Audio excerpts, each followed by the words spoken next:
Cell phone సిగ్నల్స్కి సంబంధించి కీలకమైనటువంటి అడుగులు పడబోతున్నాయా? యాక్చువల్గా మనకి ఇప్పుడు అన్నీ కూడా సెల్ టవర్స్ ద్వారా సిగ్నల్స్ అందుతున్నాయి.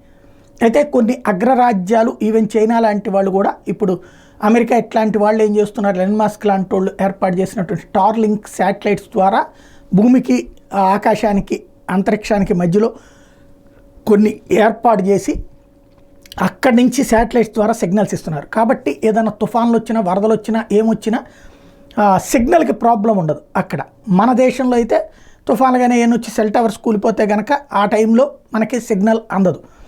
ఇప్పుడు మనకి ఎవరైతే మిట్టల్ ఈ విధమైనటువంటి ఆఫర్ ఇచ్చుకొచ్చారు, ప్రభుత్వం ఆమోదిస్తే శాటిలైట్ ఇంటర్నెట్ సేవలకి రెడీ అని ప్రకటించారు. భారతీ చైర్మన్ సునీల్ మిత్తలు హిమాలయాలు ఎడారులో నెట్వర్క్ను పరీక్షించి ఆర్మీ, నేవీ, ఇతర ప్రభుత్వ ఏజెన్సీలకు కూడా చూపించామని ప్రకటించారు.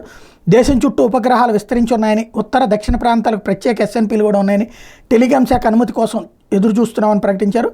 రాగానే వాణిజ్య సేవలు ఆరంభిస్తామన్నారు. అదే జరిగితే కనుక మారుమూల ఈశాన్య ప్రాంతాలకి కూడా కమ్యూనికేషన్ వ్యవస్థ అద్భుతంగా మారిపోతుంది.